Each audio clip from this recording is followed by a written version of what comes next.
ತೋಟಕ್ಕೆ ಬಂದ ಕಾಡಾನೆಯೊಂದು ಆಕಸ್ಮಿಕವಾಗಿ ಮೃತಪಟ್ಟ ದಾರುಣ ಘಟನೆ ಯಲ್ಲಾಪುರ ತಾಲೂಕಿನ ದೇಹಳ್ಳಿ ಗ್ರಾಮ ಪಂಚಾಯತ್ ವ್ಯಾಪ್ತಿಯ ಕಟ್ಟಿಗೆ ಗ್ರಾಮದ ಇಡಿಕೆ ಮನೆ ಬಳಿ ನಡೆದಿದೆ. ತೋಟಕ್ಕೆ ಬಂದ ಕಾಡಾನೆಯೊಂದು ಆಕಸ್ಮಿಕವಾಗಿ ಮೃತಪಟ್ಟ ದಾರುಣ ಘಟನೆ ಯಲ್ಲಾಪುರ ತಾಲೂಕಿನ ದೇಹಳ್ಳಿಯಲ್ಲಿ ನಡೆದಿದೆ.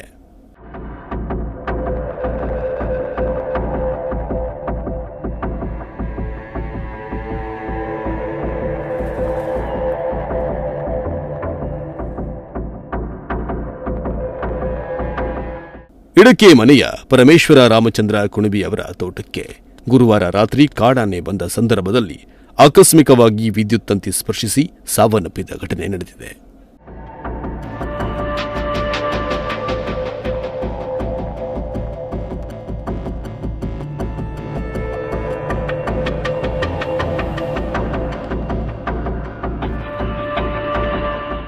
ಇಡಕೆ ಮನೆ ಭಾಗದಲ್ಲಿ ಎಲ್ಟಿ ಲೈನ್ ತುಂಬಾ ಕೆಳಗಿನಿಂದ ಹಾದು ಹೋಗಿದ್ದು ಇದು ಆನೆಗೆ ತಗುಲಿದೆ.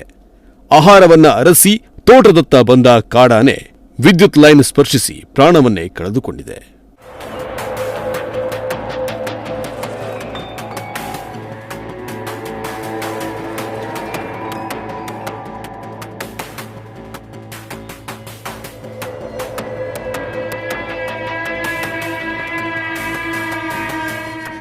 ವಿಷಯ ತಿಳಿದ ಅರಣ್ಯ ಇಲಾಖೆ ಅಧಿಕಾರಿಗಳು ಸ್ಥಳಕ್ಕೆ ಭೇಟಿ ನೀಡಿ ಪರಿಶೀಲಿಸಿ ಮರಣೋತ್ತರ ಪರೀಕ್ಷೆ ನಡೆಸಿದರು.